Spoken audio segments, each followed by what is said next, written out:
دل کی گہرائیوں سے شکریہ ادا کرتا ہوں جن لوگوں نے جمعیت علماء ہند کی دعوت پر اپنے احباب کو جمع کیا اور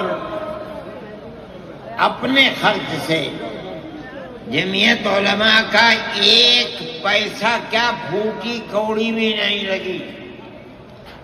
آپ ہی لوگ کروڑوں روپیہ خرچ کر کے اپنی بسوں کا خود ہی انتظام کر کے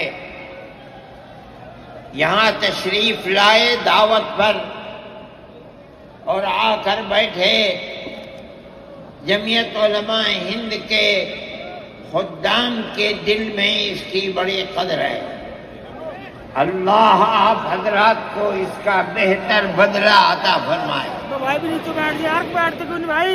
میرے محترم بزرگوں، آج ہی کا مسئلہ یہ نہیں ہے. جمعیت علماء ہند کی ایک تاریخ ہے اور ایسی تاریخ ہے اپنے اس ملک کے لیے جو کسی دوسری ہندو مسلم پارٹی کے پاس نہیں ہے. علماء نے اس ملک کی آزادی کے لیے اگر آپ ان کی تاریخ کو پڑھیں گے تو آپ کو اندازہ ہوگا کہ ان کی اس ملک کی آزادی کے لیے قربانیاں 150 سالہ قربانیاں ہیں. کوئی اس ملک کے اندر ہندو مسلم ایسی پارٹی نہیں ہے جس کی تاریخ ایسی قربانیوں کی تاریخ ہو. حضرت شاہ عبدالعزیز صاحب محدث دہلوی نے 1803 میں آواز بلند کی تھی کہ ہمارا ملک غلام ہو گیا. اس غلام ملک کو آزاد کرانا اس ملک میں بسنے والے ہر مسلمان اور ہر شخص کا فرض ہے. کوئی مائی کا لال نہیں تھا جو انگریز کی طاقت کے سامنے آزادی ملک کا نعرہ بلند کر سکتا. ایک مسلمان عالم دین نے اسی دلی کے اندر اس نعرے کو بلند کیا. اس کی جائیداد قلق کر لی گئی، اس کے مدرسے کو دفن کر دیا گیا، اس کو دلی بدر کر دیا گیا. لیکن یہ مسلمان ایسے نہیں تھے جو کسی ملک کے پیسے یا اس کی سطوت اور اس کی طاقت کے سامنے سر جھکا دیتے. جو انہوں نے اپنا موقف اختیار کیا تھا پتھر کی چٹان کی طرح، اسی طرح اس موقف کے اوپر کھڑے رہے. سب سے پہلا جہاد سن 1932 کے اندر ہوا. ہندوستانی لوگ تو جانتے بھی نہیں، اور اس کے اندر لوگ مر گئے، ختم ہو گئے. شاہ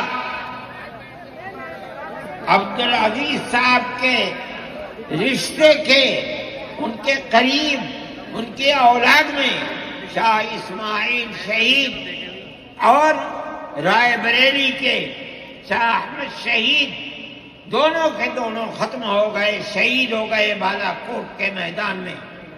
لیکن پیچھے نہیں ہٹے. وہ لوگ جو بچ کر آئے تھے سن 1857 میں پھر جہاد کر لیا، اور اس کے اندر صرف اسی دلی کے اندر 33,000 مسلمان شہید کیے گئے، اور لال قلعے سے لے کر جامع مسجد تک درختوں کے اوپر ان کی لاشوں کو لٹکا دیا گیا. یہ مسلمان کی تاریخ ہے، علماء کی تاریخ ہے. بتائیں کون ہے جس کی زندگی کے اندر یہ تاریخ مل سکتی ہے؟ میں کہتا ہوں، لاکھوں آدمی کے سامنے کہتا ہوں، کوئی مائی کا لال ہے جس نے اس ملک کی اس طرح خدمت کی ہو جس طرح مسلمان علماء نے خدمت کی ہے؟ میرے بھائی، جمعیت علماء انہی مجاہدین کی بنائی ہوئی جماعت ہے. ہم تو ان کے جوتے سیدھے کرنے والے ہیں. ہمارا کیا کام ہے؟ ایک ہی کام ہے کہ انہوں نے جو جمعیت کی بنیاد کے اندر ہندو مسلم اتحاد اور ملک کے ہر بسنے والے کو ایک پیغام دیا تھا پیار و محبت کا، ہم اسی پیغام کو لیے بیٹھے ہوئے ہیں. ہمارا کام صرف اتنا ہے. دنیا توڑنا چاہتی ہے، حکومتیں برباد کرنا چاہتی ہیں، فرقہ پرست ذہنیت آگ لگانا چاہتی ہے، یہ نعرہ دینا چاہتی ہے کہ ہندو الگ، سکھ الگ، مسلمان الگ. ہم کہتے ہیں نہیں، ہندو مسلم سکھ عیسائی بھائی بھائی. یہ ہمارا پیغام نہیں ہے، ان بزرگوں کا پیغام ہے جنہوں نے پھانسیوں کے تختوں کو چوما، اپنے اس ملک کے لیے چوما ہے، اس کی آزادی کے لیے چوما ہے. اس ملک کے اندر یگانگت اتحاد جس کو آج آگ لگایا جا رہا ہے، ہمارے بزرگوں نے اسی اتحاد کے لیے اپنی قیمتی جانوں کو قربان کیا ہے، اور ان کا مقصد یہ تھا کہ ملک آزاد ہو جائے. حکومت ایسی بننی چاہیے جو حکومت سیکولر حکومت ہو، کسی کا حق نہ جائے.